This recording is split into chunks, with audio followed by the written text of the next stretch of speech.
Hello friends, welcome to Nagaveni Achar's kitchen. ಇವತ್ತಿನ recipe ತುಪ್ಪದ ಮೀನಿನ ಸಾರು. ಈ ಮೀನಿನ ಸಾರು ತುಂಬಾ ಟೇಸ್ಟಿಯಾಗಿರುತ್ತೆ. ಬನ್ನಿ ಸುಲಭವಾಗಿ ಹೇಗೆ ಮಾಡ್ಕೊಳ್ಳೋದು ಅಂತ ತೋರಿಸ್ಕೊಡ್ತೀನಿ. ಸುಮಾರು 1 ನಿಂಬೆಹಣ್ಣಿನ ಗಾತ್ರದಷ್ಟು ಹುಣಸೆ ಹಣ್ಣನ್ನು ಬಿಸಿ ನೀರಿನಲ್ಲಿ ನೆನೆಸಿಡೋಣ. ಬಿಸಿ ನೀರು ಹಾಕೋದ್ರಿಂದ ಹುಣಸೆ ಹಣ್ಣಿನ ರಸ ಈಸಿಯಾಗಿ ಕಿವುಚ್ಕೋಬೋದು. ಒಲೆ ಮೇಲೆ ಒಂದು ಪ್ಯಾನ್ ಇಟ್ಟಿದ್ದೀನಿ. 2 ಸ್ಪೂನಷ್ಟು ಎಣ್ಣೆ ಹಾಕ್ಕೊಳ್ಳೋಣ.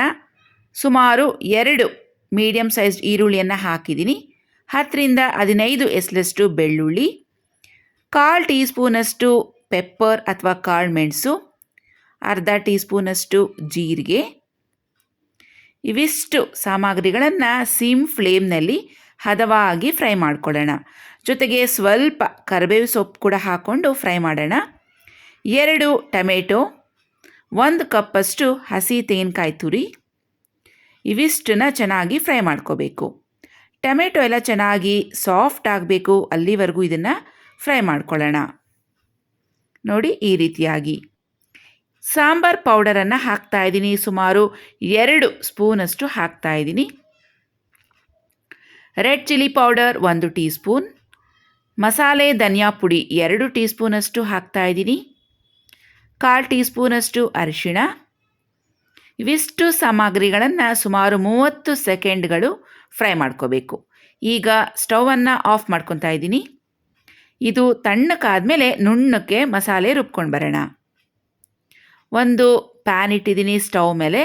3ರಿಂದ 4 ಟೇಬಲ್ ಸ್ಪೂನಷ್ಟು ಎಣ್ಣೆ ಬಿಸಿ ಆದಮೇಲೆ ಅರ್ಧ ಟೀ ಸ್ಪೂನಷ್ಟು ಸಾಸಿವೆ ಹಾಕಿ ಚಿಟ್ಕುಡ್ಸೋಣ.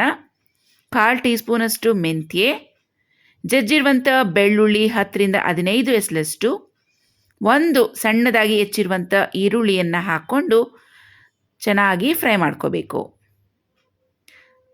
ಇದು ಚೆನ್ನಾಗಿ ಫ್ರೈ ಆದಮೇಲೆ ಟೊಮೆಟೊ 1 ಸೇರಿಸ್ಕೊಳ್ಳೋಣ. ಜೊತೆಗೆ ಸ್ವಲ್ಪ ಕರಿಬೇವು ಸೊಪ್ಪು ಕೂಡ ಹಾಕ್ಕೊಂಡು ಫ್ರೈ ಮಾಡ್ಕೋಬೇಕು. ಟೊಮೆಟೊ ಬೇಗ ಸಾಫ್ಟ್ ಆಗಲಿ ಅನ್ನೋ ಉದ್ದೇಶಕ್ಕೆ ಸ್ವಲ್ಪ ಉಪ್ಪನ್ನು ಹಾಕಿದ್ದೀನಿ. ಇದು ಚೆನ್ನಾಗಿ ಸಾಫ್ಟ್ ಆಗೋ ಅಷ್ಟರಲ್ಲಿ ಹುಣಸೆ ಹಣ್ಣನ್ನು ಚೆನ್ನಾಗಿ ಕಿವುಚ್ಕೊಂಡು ಬರೋಣ. ನೋಡಿ, ಈ ರೀತಿಯಾಗಿ ಈರುಳ್ಳಿ ಟೊಮೆಟೊ ಎಲ್ಲ ಚೆನ್ನಾಗಿ ಬೆಂದಿದೆ, ಚೆನ್ನಾಗಿ ಫ್ರೈ ಆಗಿದೆ. ಇದರಲ್ಲಿ ರುಬ್ಬಿಟ್ಟಿರುವಂಥ ಮಸಾಲೆಯನ್ನು ಸೇರಿಸ್ಕೊಳ್ತಾ ಇದ್ದೀನಿ. ಹಾಗೆ ಕಿವುಚಿ ಶೋಧಿಸಿ ಇಟ್ಟಿರುವಂಥ ಹುಣಸೆ ಹಣ್ಣಿನ ರಸವನ್ನು ಸೇರಿಸ್ಕೊಳ್ಳೋಣ. ನೀರನ್ನು ಒಂದು ಸುಮಾರು 2 ಗ್ಲಾಸಷ್ಟು ಹಾಕಿ ನಿಮಗೆ ಯಾವ ಹದ ಬೇಕೋ ನೋಡಿಕೊಂಡು ಅಡ್ಜಸ್ಟ್ ಮಾಡ್ಕೊಳ್ಳಿ. ರುಚಿಗೆ ತಕ್ಕಷ್ಟು ಉಪ್ಪು ಕೂಡ ಹಾಕ್ತಾ ಇದ್ದೀನಿ. ಇದನ್ನೆಲ್ಲ ಒಮ್ಮೆ ಚೆನ್ನಾಗಿ ಮಿಕ್ಸ್ ಮಾಡ್ಕೊಳ್ಳೋಣ. ಮಸಾಲೆ ಎಲ್ಲ ಹಸಿ ವಾಸನೆ ಹೋಗಬೇಕು. ಚೆನ್ನಾಗಿ 4ರಿಂದ 5 ನಿಮಿಷ ಲಿಡ್ಡನ್ನು ಕವರ್ ಮಾಡಿಕೊಂಡು ಬೇಯಿಸ್ಕೋಬೇಕು. ಅಷ್ಟರಲ್ಲಿ ಈ ಕಡೆ ಶಂಕರ ಮೀನನ್ನು ತೊಗೊಂಡಿದ್ದೀನಿ. ಸುಮಾರು 1 kg ಅಷ್ಟಿದೆ. ಚೆನ್ನಾಗಿ ವಾಶ್ ಮಾಡಿ ಕ್ಲೀನ್ ಮಾಡಿ ಇಟ್ಕೊಂಡಿದ್ದೀನಿ. ಹೀಗೆ ಉಡಿಯಾಗಿ ಹಾಕ್ತಾಯಿದ್ದೀನಿ, ಕಟ್ ಮಾಡ್ತಾ ಇಲ್ಲ. ಈ ಕಡೆ ಮಸಾಲೆ ಚೆನ್ನಾಗಿ ಕುದ್ದಿದೆ. ಈಗ ಸ್ವಲ್ಪ ಟೇಸ್ಟ್ ಮಾಡಿ ನೋಡಿ. ಉಪ್ಪು, ಖಾರ ಅಥವಾ ಹುಳಿ ಏನಾದರೂ ಬೇಕು ಅನಿಸಿದ್ರೆ ಹಾಕ್ಕೋಬೋದು. ಇದನ್ನೆಲ್ಲ ಒಮ್ಮೆ ಚೆನ್ನಾಗಿ ಮಿಕ್ಸ್ ಮಾಡಿಕೊಂಡು ಈಗ ಮೀನುಗಳನ್ನು ಒಂದೊಂದಾಗಿ ಸಾಂಬಾರೊಳಗೆ ಬಿಡಬೇಕು. ಈ ಮೀನಿಗೆ ನಾವು ತುಪ್ಪದ ಮೀನು ಅಂತ ಕೂಡ ಕರಿತೀವಿ. ಇದು ಬೆಂದ ಮೇಲೆ ತುಪ್ಪ ಹೇಗೆ ಕರಗುತ್ತೋ ಆ ರೀತಿಯಾಗಿ ಕರಗುತ್ತೆ. ತುಂಬಾ ಟೇಸ್ಟಿಯಾಗಿರುತ್ತೆ. ಆದ್ದರಿಂದ ನಾನು ಮೀನನ್ನು ಪೀಸ್ಗಳಾಗಿ ಮಾಡಿ ಹಾಕ್ತಾಯಿಲ್ಲ, ಹಾಗೆ ಫುಲ್ಲಾಗಿ ಇಡಿಯಾಗಿ ಹಾಕ್ತಾಯಿದ್ದೀನಿ. ನಿಮಗೆ ಬೇಕು ಅನಿಸಿದ್ರೆ ಹಾಕ್ಕೋಬೋದು ಕಟ್ ಮಾಡಿ. ಮೀನು ಹಾಕಿದ್ಮೇಲೆ ಹೆಚ್ಚೊತ್ತು ಬೇಯಿಸಬಾರ್ದು. 3ರಿಂದ 4 ನಿಮಿಷ ಬೇಯಿಸ್ಕೊಂಡ್ರೆ ಸಾಕು. ಬೇಕು ಅನಿಸಿದ್ರೆ ಅದನ್ನು ಟರ್ನ್ ಮಾಡ್ಕೋಬೋದು, ಇಲ್ಲಾಂದರೆ ಹಾಗೆ ಬಿಟ್ಟು ಚೆನ್ನಾಗಿ ಬೆಂದೋಗುತ್ತೆ. ಸುಮಾರು 4 ನಿಮಿಷ ಆದಮೇಲೆ ಸ್ಟವನ್ನು ಆಫ್ ಮಾಡ್ಕೋಬೇಕು. ತುಪ್ಪದ ಮೀನಿನ ಸಾರು ರೆಡಿಯಾಗಿದೆ.